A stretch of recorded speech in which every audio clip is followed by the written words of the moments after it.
Hello, good morning, good afternoon, good evening, and welcome to the 20th of March, wherever you are in the world. Welcome to our Nomad webinar. I am joined today, my name is Tim Clark. I am joined today with three of our fantastic developers to explain some of the finer points of Nomad. So let's get straight into this and start off with our normal disclaimer. Some of the things you're going to see on screen, that we're not going to point them out, are things from the future or things that you will see in the future.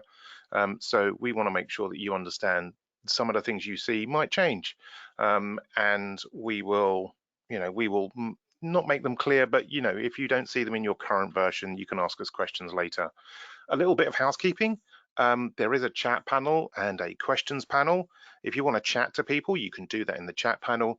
If you want to ask us questions, and all of the panelists here today can answer your questions, then you put those in the questions panel, and then we get a report at the end.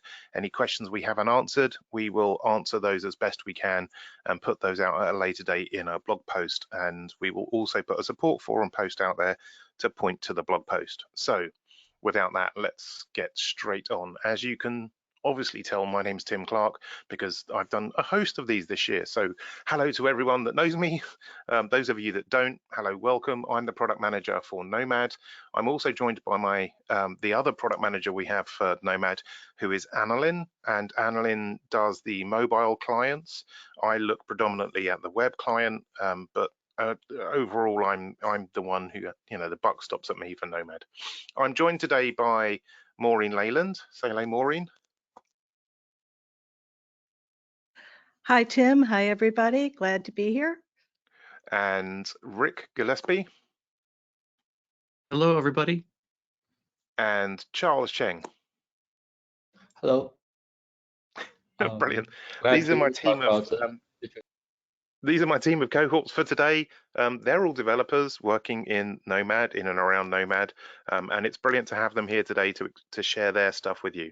Now, some of the stuff that you're going to see today, we've taken straight from what we do in development, as in developers will do playbacks after every piece of development sprint that they do, and they'll show us features that they've been working on. Some of those features end up in the product, some of them get developed and redefined and moved on. But some of the stuff you're going to see today is direct from those playbacks. So these are videos that you will see from the developers themselves that have coded that stuff and have put that out there in the product. If you've got questions about how that stuff works, please ask in the questions panel so that they can answer that question for you. We will have time for questions at the end, so we will have space for that. But what are we going to talk about? So we're going to talk a little bit about what is Nomad. In case you don't know and you've been living under a rock for the last 5 years, we're going to talk a little bit about, well, I'm not going to, but Rick's going to talk about Admin Central, how we do stuff in new Windows, Infobox, and the designer. Maureen's going to cover Restyle, and then, spelling mistake. Charles is going to cover the HTTP listener use cases for us and take you through those. And then, as I said, we'll have chance for Q&A at the end. So let's get into what is Nomad. Well, Nomad is pretty much your Notes basic client anywhere you want it. It's available in your browsers of choice, whether that's Chrome or Edge or Firefox. Progressive web app, so if that browser supports that technology, you can pull it down and have it as a PWA, or you can get to it on your tablet or phone, whether that's iOS or Android, we don't mind. You can have that experience of your Notes applications on those platforms without you having to change the code. Some bits and bobs will or won't work. There are a couple of limitations, but there are some really good tech notes and documentation about what those would be. So I suggest you check those out. So you do have access to your applications, and as you know, it would be silly for us not to do this. You can do it online or offline, okay? And it's equivalent, as I said, to the Notes Basic client. So if you think, what can I do with Notes Basic? Well, you can pretty much do that with with Nomad.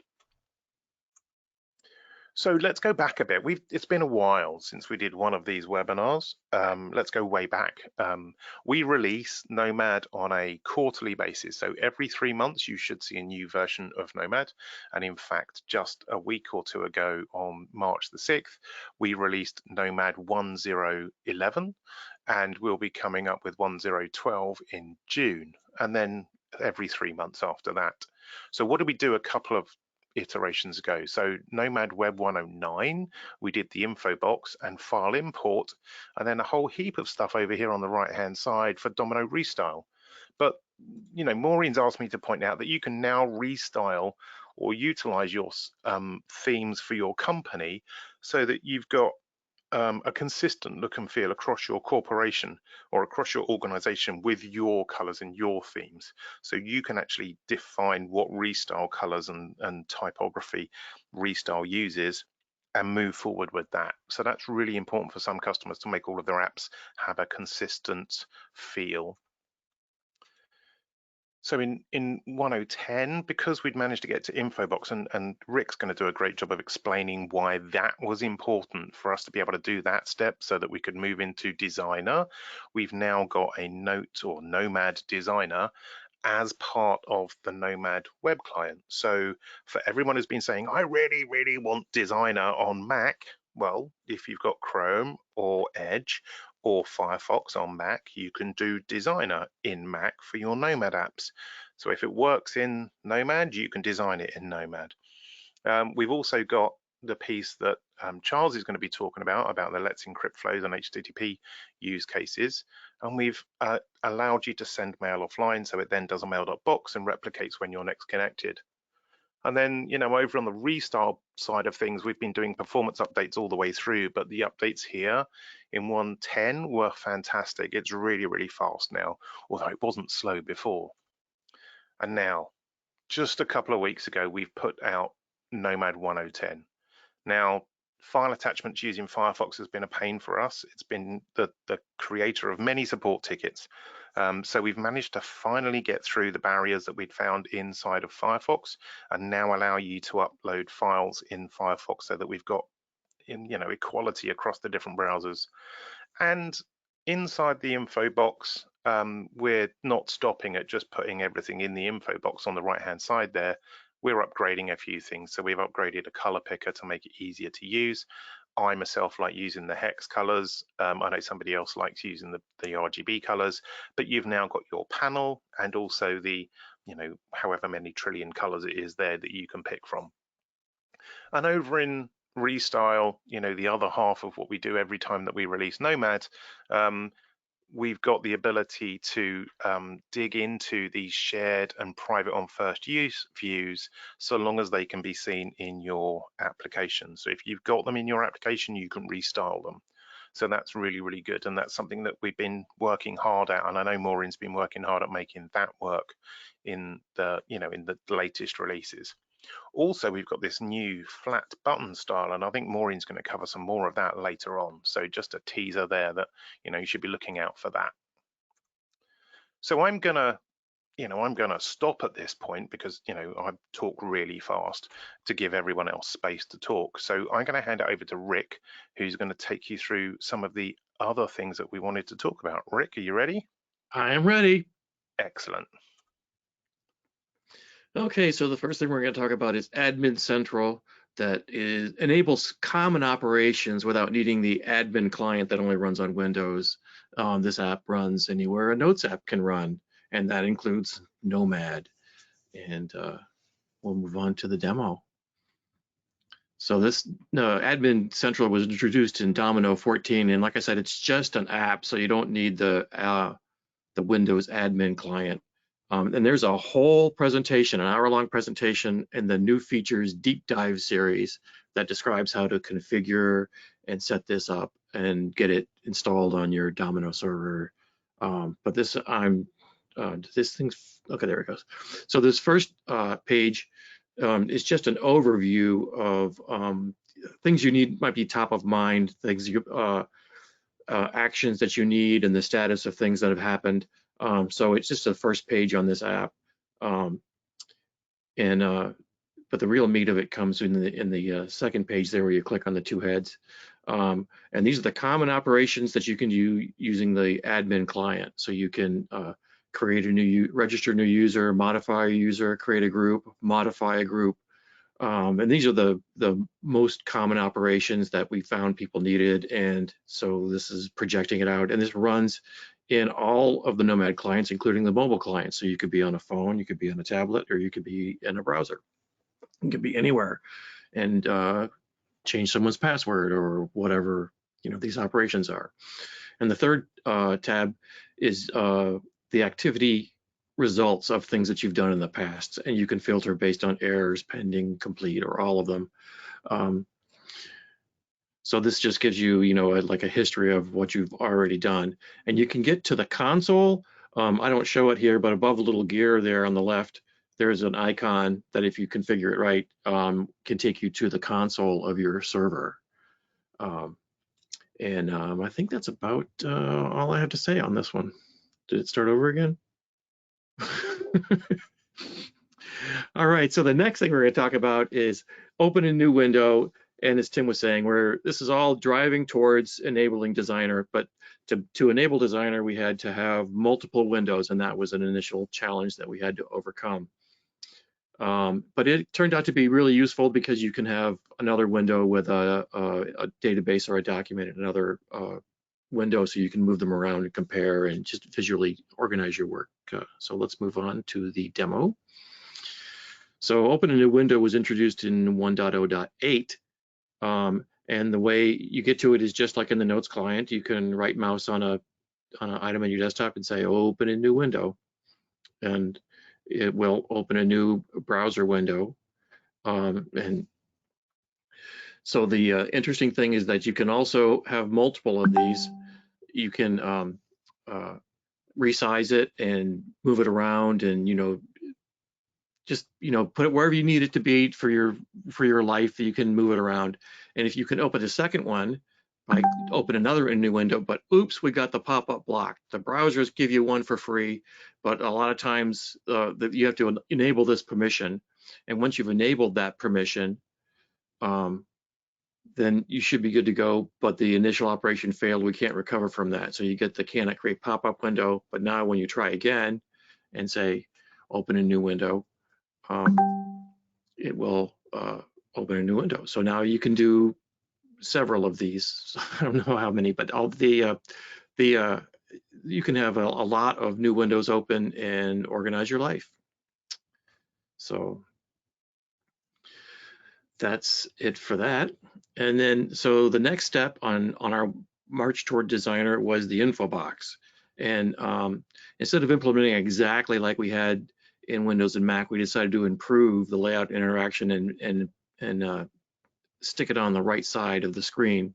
We're going to continue to improve this thing with layouts and different improvements on the info box. And so here's a QR code that you can tell us what you want in the info box if you want to give us more ideas on this. But this is definitely a work in progress, and we're going to continue to improve on this. So move on. So Infobox was introduced in Nomad version 1.0.9, giving you access to properties and stuff, and you can get to it the normal way you would get to Infobox on the Notes client. So you can see you have access to the normal things that you would find in an Infobox in this accordion style. But the nice thing about it is you can copy and paste out of this. So you can select some text and copy that, and that's something you couldn't do in the client Infobox. And it's really useful when you go to rich text. So for example, I can pick our new color picker, and now I'm typing in this green kind of color thing, and I have access to all the paragraph alignments and margins and all the rich text properties that you know and love. If I create a table, I have access to all the table properties, all the width and the cell borders and the table borders and all the things that have to do with a table. These are all available in our info box. A section, when you go to a section, you can change the style. These styles weren't available before, so you can see the different style section styles that you can change. And so this is all, it all works. It all just works. The info box is there like you had on the main Notes client, but now you have it in Nomad. And it just, continue. I've horizontal rule here. I can change the color and change it, and it happens in real time. There you can see in my rich text. And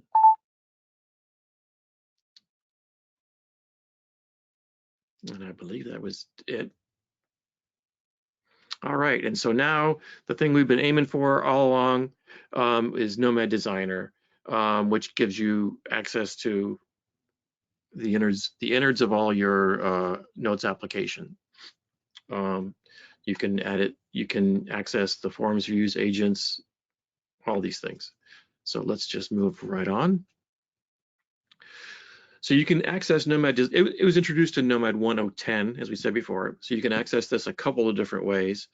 One is if you right mouse on there, you can say open in Designer, or if you have an application open, you can right mouse on the tab and say open in Designer, and you see it opens a new window and shows you your info box and gives you access to your frame sets, pages, forms, views, all of the things you know and love inside a Notes application. You can, and I'm going to go up here and look at modify a form. So if you double click on a form, so you used to see there's a form now, you can change the properties of a field. You see the info box keeps up, and you can change and modify modify all the properties of the different design elements in there. When you go to images, you'll see in the info box, the preview works there, so you can see what all the images look like as you click on the different images. So it'll show you a preview of the images. If you go to database resources and you can double click on icon, you get our new icon editor that was reused from Restyle. So you can either keep your current icon. If you create the new icon, you can use the templates that we've got and change the color and the shape and the shading, or you can import one your own. So this is just better than just having to upload a new icon. The other thing that works is the Lotus Script debugger. So if you click on Lotus Script debug Lotus Script, and then do something that launches Lotus Script, here's your source code in your Lotus Script, and you can step over. Now, we had to overcome some challenges with the browser focusing. So if you see this, you just click anywhere in the gray, and it takes you back to your debugger, and you can step over. And sometimes it does it by itself, sometimes it doesn't, but you just click on the gray, and you can step through your Lotus Script code, and there's your variables. You can see all the things that you're used to in the Lotus Script debugger around that. And I believe that that's it.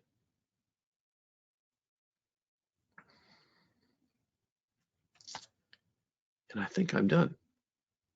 Brilliant, thanks, Rick. I know it's been a long path with new windows and then info box and then getting Designer out the door, and it shows really good progression of adding a feature to be the building block for the next feature. So well done to the team for getting that done. I think everyone that's seen the Nomad Designer is really excited by it.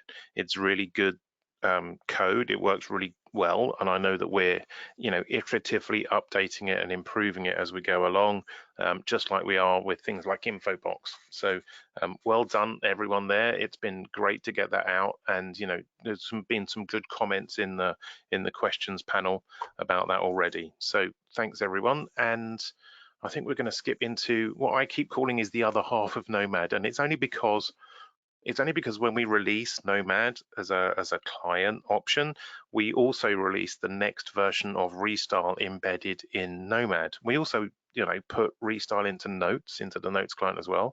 But the release cycles of notes are quite long, so we like to get features out to people because Maureen does some great work, right?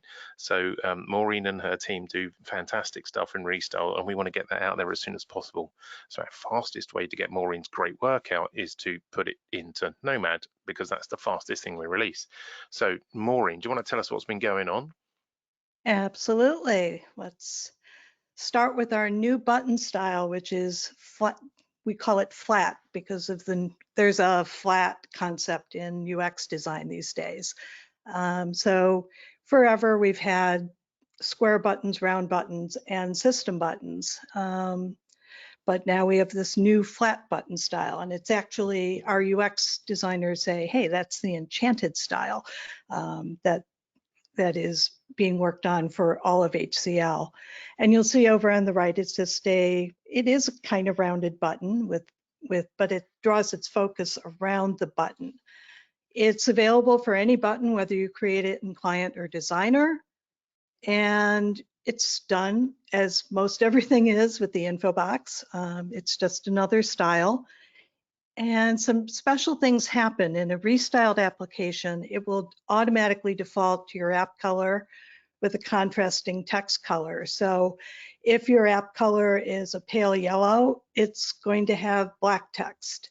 If your app color is purple, it'll have white text. If you haven't restyled your app, we're still going to let you use this kind of button. Actually, in 1012, we will be creating this. We will be converting buttons automatically to this style. We're not doing that yet in 1011, but that's queued up for 1012. If you're worried, it's like, oh no, there's a new button style. What happens if my app runs? And we know it's going to in 12 or even 1010. Is it going to go boom? No, it's not going to go boom. It's really just an enhanced round button style. So that's what the older clients will see. We always think about backwards compatibility. That's one of our prime directives. So let's go right into the demo, which means we need to change screens. There. I'm sorry, it's not playing ball, Maureen. There you go. Just want to point out that in 1011, we also improved the alignment algorithm we had. So, but let's go ahead and just start creating a button. Same way you always do. This is a restyled app, you may have noticed. I hope you noticed. And you'll see in a restyled app, it will automatically create the button with the app color. We can go over to our nifty info box and we can give it a label. And there's our new button style. And if we look at the font, we'll see that it's automatically created with a white button. It's just automatically done. You could go change it to pink if you wanted to. Now, they aren't just pretty buttons, they actually do still work. So let's write some very complex JavaScript on this button just to prove that it still works. Once I truly get focus into the panel, it will show that's how it draws the focus. But let's go see this thing live, which means I need to save my form. So let's save the form and go create a new notebook entry. And there's our button. When it doesn't have the focus, it doesn't have that round border, it does still work. And there's our border. So that's all about flat buttons in 1011, except that if you need to remember that if you create this in a non-restyled app, we create hotspot button just like we always do. So this one app isn't restyled, so it's going to create an old system style button, but we're not stuck with that. We can make it flat just by setting the property, and it automatically converts it to HCL blue with white text and makes it a flat button that's going to behave just like the one as if it were in a restyled app. So that is all about flat buttons. Let's move on.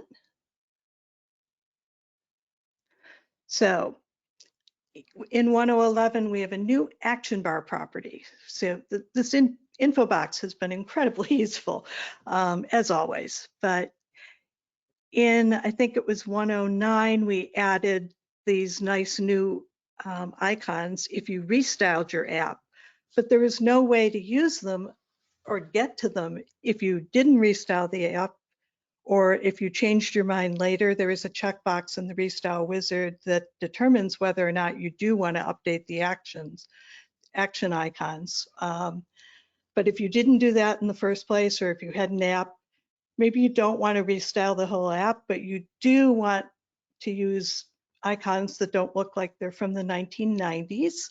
So you want to use these new guys. So we added a property, and it's an action bar property. We don't want you to mix and match this per action, because we actually do want to encourage good UI design.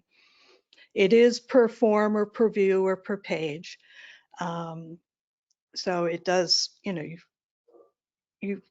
one of the advantages of Restyle is that it's going to automatically set this if you check the property for all your forms and views. But you have, with this property, you have the control to do it surgically for wherever you want to do it. Again, just like we still think of backwards compatibility, if you set this new property and your app runs in V9, it's going to render just as the old version of that icon. So there's no breakage that's going to happen. Let's go into the demo, please.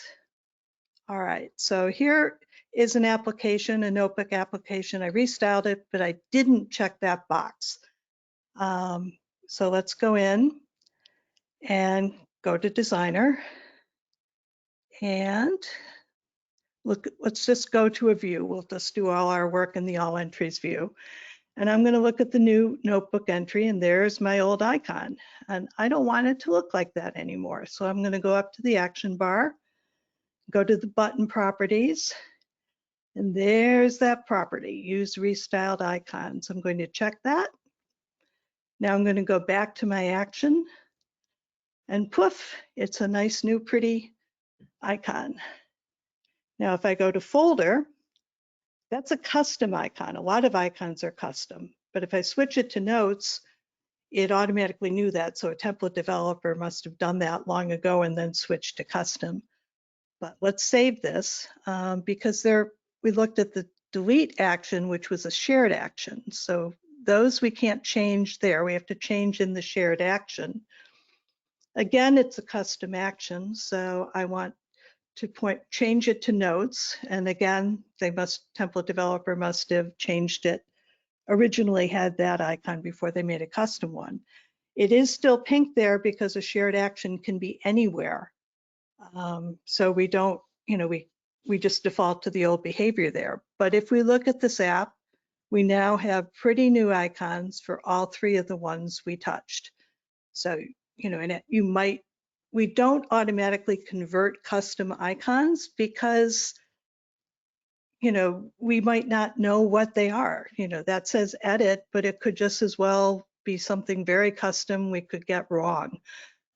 So we do have to restyle or, can't automatically do that. But with this control, you can go into your actions and make everything look nice and fresh all by yourself. So that is all about actions.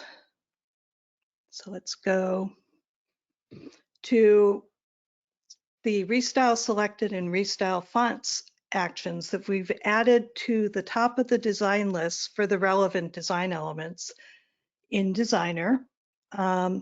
It's only there if it's a restyled application, because we don't want to put you through the whole wizard.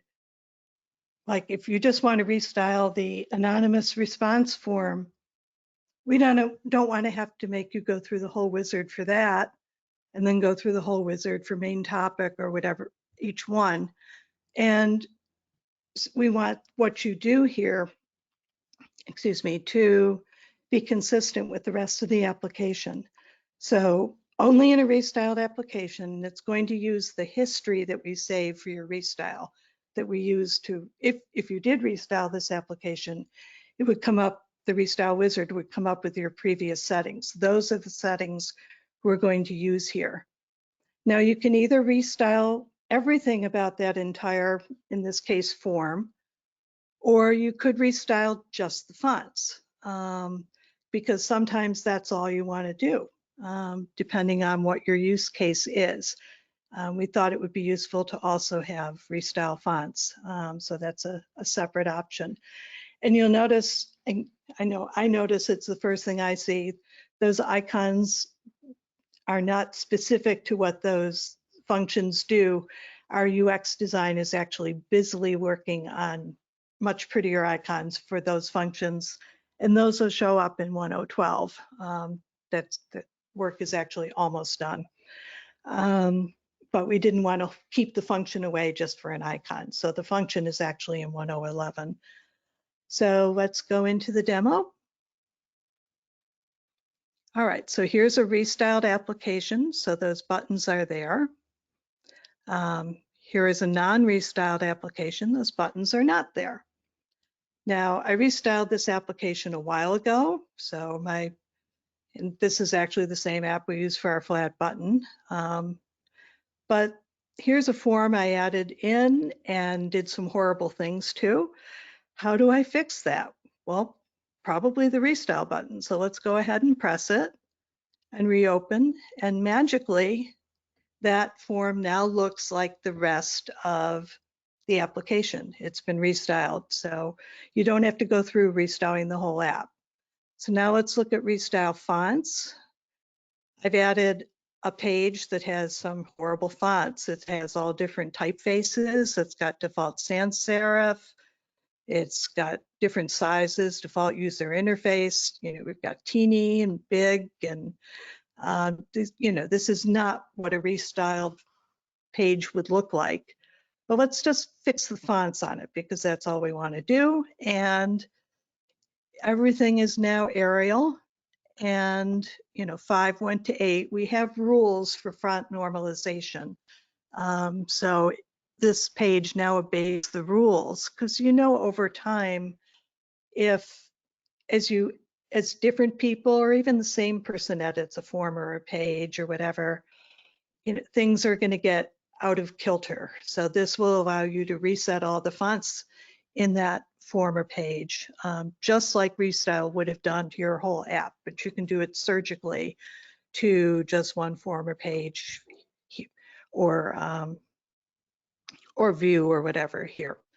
So that is that. Fantastic. Thanks, Maureen. I know you've been working really hard in the Restyle space to get lots more functionality available, and not just for Restyle apps on a whole, but to do things piece by piece as we go through. So that's fantastic. Great that we're managing to extend that out into the rest of the applications, not just anything you want to restyle en masse. However, I have to say I restyle a lot of my apps now because they just look better. So yeah, I think we're going to have to start looking at how we do that by default. But tasks for another day. Definitely. We will have time for questions, and there are a whole bunch of questions coming in around designer and restyle. So stick around, Rick and Maureen. But now we're going to move into HTTP listener use cases, because I know that Charles has got some really interesting stuff to share with us there. So for all the admins, all the people that set this thing up and make this work for their organizations, this bit's going to be really good for you. So Charles, are you there? Yes, I'm here. Excellent. Yeah. Okay, hello everyone, and I will walk you through some use cases for the HTTP listener in Nomad Server. So the HTTP listener is added to Nomad Server since Nomad Web 1.0.10, and by default is running on port 9080. It can be configured with HTTP port option in Nomad config YAML file, and you can also disable the listener by setting the HTTP port to 0.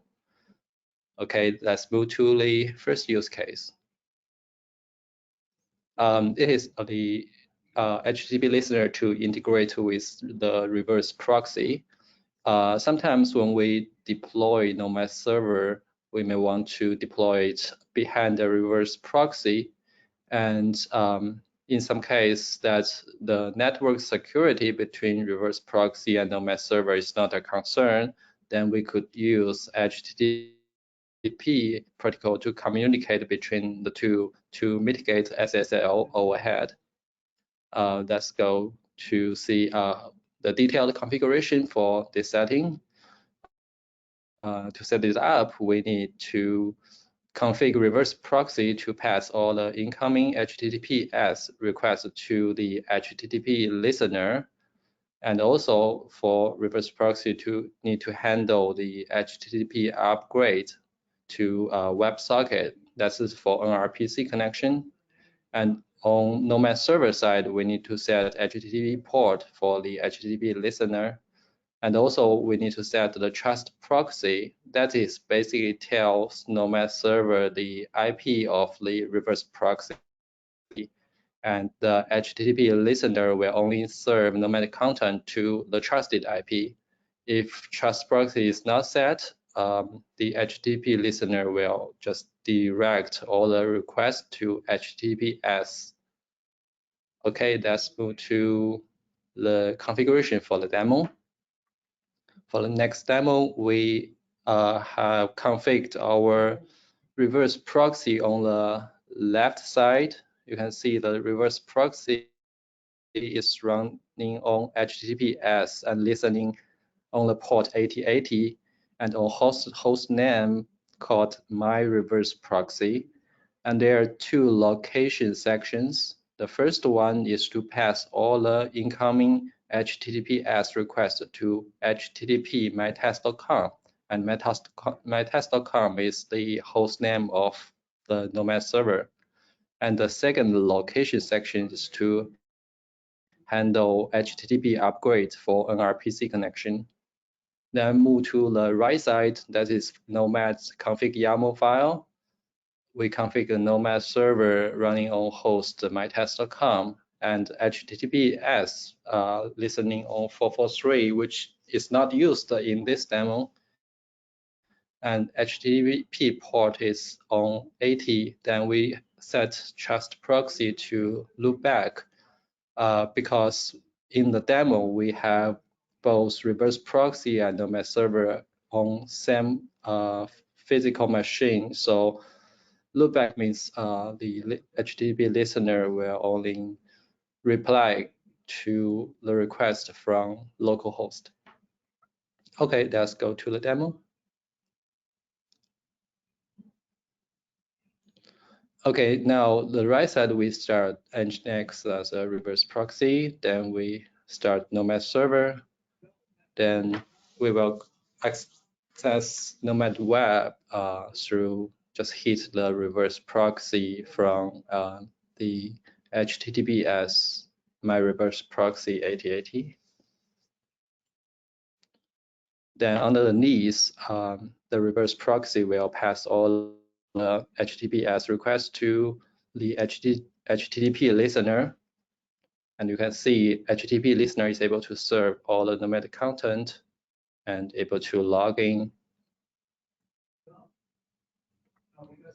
And this is initial setup, so you need to download several files, then go to the user ID password page, which means NRPC connection is established. Then also there's several initial configurations. Then we're able to landing on listener page, also the workspace, and we should be able to open a database. So that's the HTTP setting for the first use case. And we can move to the next one.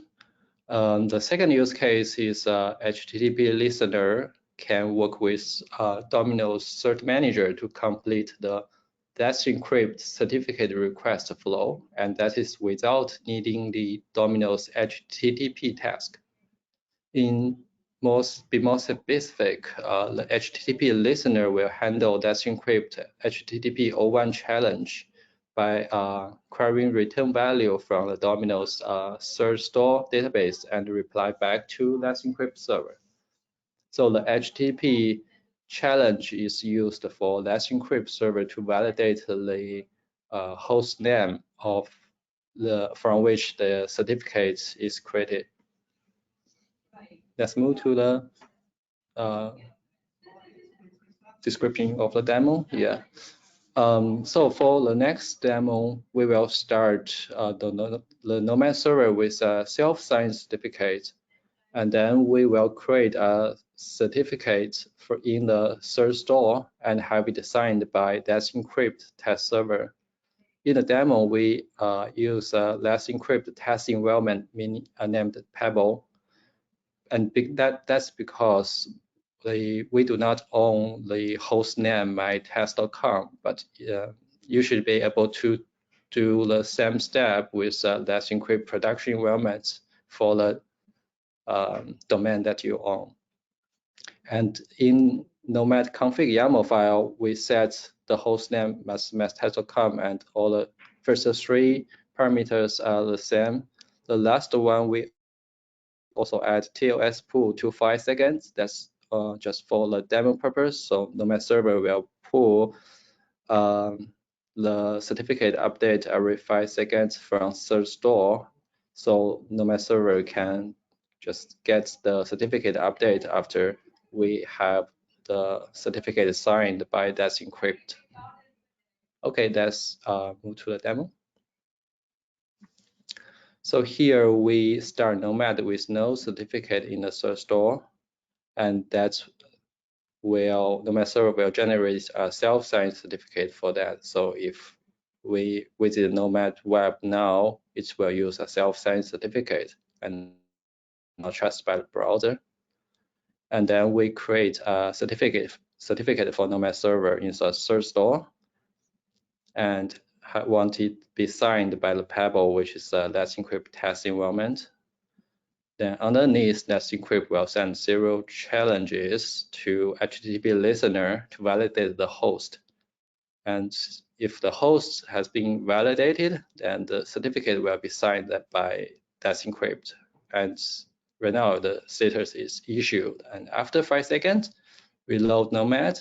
We should be able to get the new certificate that we just have, and that is signed by the Pebble.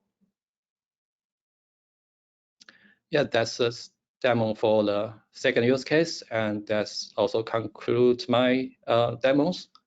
We'll hand back to Tim. Thank you, Charles. Stick around, Charles. We've got questions for you. I can just see them coming in on the question poll on the questions box. So let's go back to the beginning and get some questions for Rick. So Rick, there's does open window also work in Nomad PWA? Yes. There you go, nice and easy. We'll start with that one. And then another interesting question that came in is, how do you control access to Designer in Nomad? Designer access is controlled by the ACL of the application, just like in Notes. So if you have access to design it, the menu option will be there, and if you don't, it won't. Awesome, thank you. And oh, Maureen, do you want a t-shirt that says "I like flat buttons"? That's a cool idea. That is really cool, isn't it? I love it. So one of the things that was asked is, can I run multiple, I think it was multiple, what's the word I'm looking for, profiles for Nomad Designer in multiple windows? So open a new window works in Nomad Designer also. So you can have, there's a single designer instance running, and you can right mouse on an element and say open that in a new window, and you'll open that design element in a separate window. That works, but you can't really have multiple designers running at the same time. Although you could use multiple browser profiles to have a whole separate Nomad running and do things that way. So there's lots of options around that. Fantastic. Yeah, Rick, that profile thing I think is very powerful. So people who used to use multiple VMs can now have multiple profile browser windows and have different identities for those designer runs. Yep. Fabulous. A question for you, Maureen. Can the icon set be extended, for example, with, for instance, Bootstrap icons? We actually have a task to look at adding like a new set of icons, but extending is another interesting way to do it. We will look at that. That's a good idea. Brilliant. So maybe that person should put that in the ideas portal so that others can vote on that. Sure. Good. Restyle is great, but why don't you update the standard NTFs for each Domino release to look like they've been restyled? That's a good question, and maybe that's one for me as a product manager. That is something we are talking about internally, about how we make use of restyle for our existing NTFs. And Maureen will tell you that that's one of the things that I've put, towards her team recently, is to like, how do we work with the people who look after the templates and get those two teams working together to make sure that all the internal templates get restyled in effect, because that will do two things. A, it will update the look and feel of our existing apps, and B, if we have any things that we find while we're doing that work with restyle, then we can fix those things in restyle so that you get a better restyle out the back of it.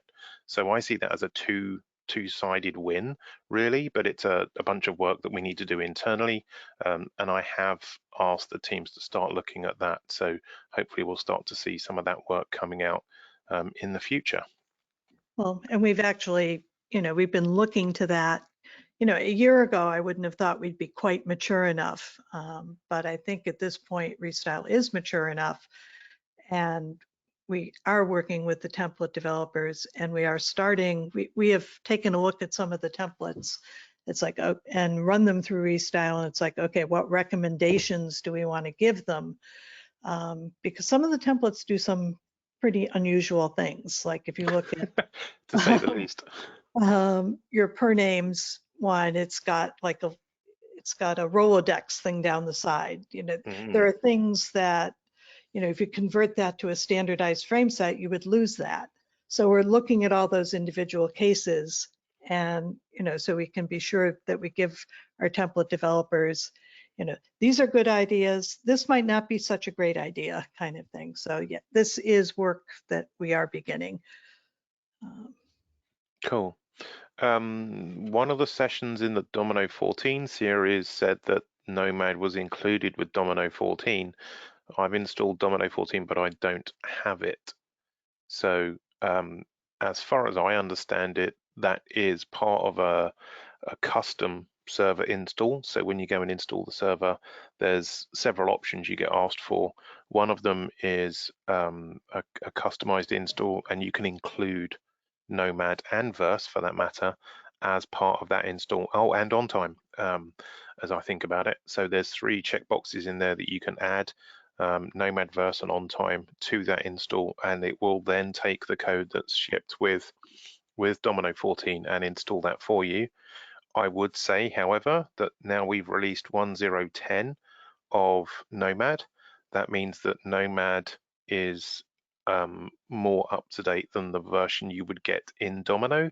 So once you've done that once and got Nomad working, I would recommend you go and download from the MyHCL software portal or from FlexNet, whatever your preference is. Go and download the latest version of the Nomad server, and then upgrade that on top of what you've got inside your Domino 14, and you should be good to go. Or you don't have to reinstall Domino, you can just go and take the Nomad from FlexNet or MyHCL portal and install that on top of Domino, and then you're at the same place anyway. So you have 2 options to do that, so that's easy.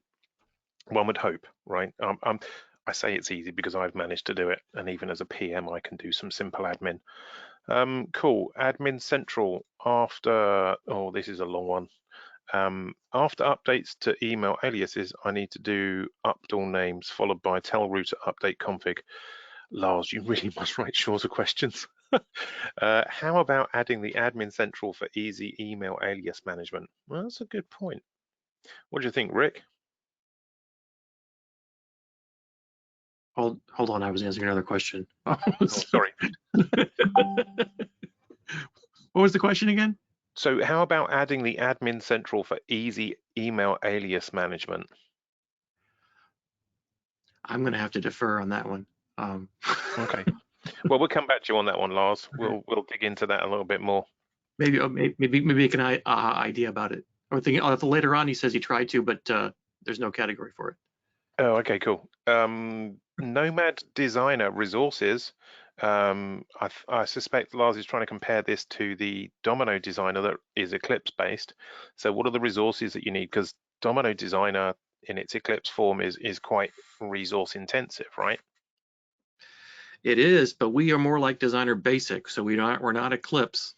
And I've been asking around trying to find if we have any guidance on what is required in as far as resources in the browser to run, and we don't have any guidance on that yet. Try it. Yeah, I mean, I think it's just, I mean, now in Chrome you can see the memory that, you know, if you hover over the tabs, you can see the resources and the memory and stuff that tab's taking, right? So you could always do that in Chrome and see what resources it needs. So that would be one way I'd go with that. We only have guidance for the resources on the servers. Yeah. Okay. Is there an ETA for when SameTime will be integrated into Nomad? That's a really good question. And we are working on that. We are looking at that. We are working hand in hand with the SameTime team. And that is something that we are trying to get done for this year, hopefully, but it's dependent on a lot of different things. So that plan could change. But you know, our hope is that we get some form of integration this year. Charles, got a question for you here. Can I have Nomad on 443 on an internal network without Let's Encrypt? Yes, Nomad can work without Let's Encrypt.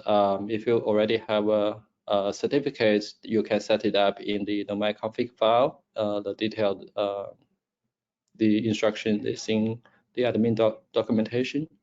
So you basically just set your CA cert key in the file, and Nomad server will pick the certificate from the config instead of getting from the cert manager. Cool. Here's an interesting one. Are you keeping in mind doc links or notes://links in email from Outlook Mail Client, for example, to launch Nomad? That's an interesting one. Who wants to take that, or I can? I think wait, this is to launch Nomad from Notes links. Oh, yeah. Okay. Yes, there's a whole, where was that presentation, Tim? I know we presented it somewhere. Yeah, there is a whole kind of raft of stuff about how to do that. And some of that, you know, one of the things we're looking at the moment is the way that Google Chrome does things, right? And one of the things that Chrome do is Chrome has a listener for you to be able to capture links. So things like notes://. And what you can do is you can have that get captured by Google and then open a PWA, for instance. But at the moment, that technology has not been released by Google because apparently at the last minute they found some issue with it. So whilst we're reliant on, you know, the Google Chrome or the Chromium engine to deliver us that functionality, that's something we're waiting on them for. So we're sat waiting, we're ready, we know what to do, we've tested it in the beta versions, we know how it's going to work, or we think we do in their previous version, but we don't know what they're actually going to release until they do. So we'll keep looking at that, but that is something that we're looking at doing, is that you can launch notes links into Nomad, into a browser or into a PWA, but there are some underlying things that we need to get from others to make sure that those things all work seamlessly. And I posted in the answer to the question the link to our document that tries to help with that currently. Brilliant. Thank you, Rick. Let's pick another one, and then I think this will have to be our last question. Does Nomad Designer require Domino 14? No. So if you go to the system requirements for Nomad, you will see that it runs on a variety of platforms of Domino and a variety of versions. So it will work on it. If it's in the list for 1010 of Nomad that you can run on that platform in the system requirements, then you should be good. It should just work fine. I think that's all of it. Right. So I just want to say thank you then to my co-presenters. Any of the questions that we didn't get to, we will get to post the webinar, and we will put them up on our Domino Digital Solutions blog and put a forum post in the Nomad forum on support for you to be able to find those really easily. Yes, we will be posting the video replay of this to YouTube, and Dan will be sending out an email saying thank you for attending, and here's a link to the replay so that you can get that post webinar. Just leaves for me to say thank you to Maureen, to Rick, and to Charles for joining me today and explaining some of the finer details on how you can get some of the best out of Nomad, that things you might not have seen or dug into yet. Thank you very much for your time, everyone. Have a great day, the rest of it, and we will look forward to speaking to you in the next webinar we do. Take care and have a great day.